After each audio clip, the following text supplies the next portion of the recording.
এখন ও নৃত্যলতা দেবীর কাছে আগের সব অসুরেরা পরাস্ত হয়েছে। হে নারী, শুনেছি তোমার কাছেই নাকি ধূম্রলোচন, চন্ডমুন্ড সকলে পরাস্ত হয়েছে।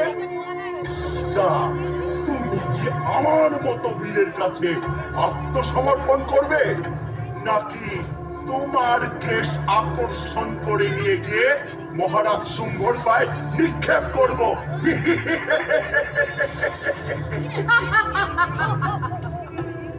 মূর্খ অসুর, তুমি জানো না তুমি কার সাথে নির্বাচন করছো।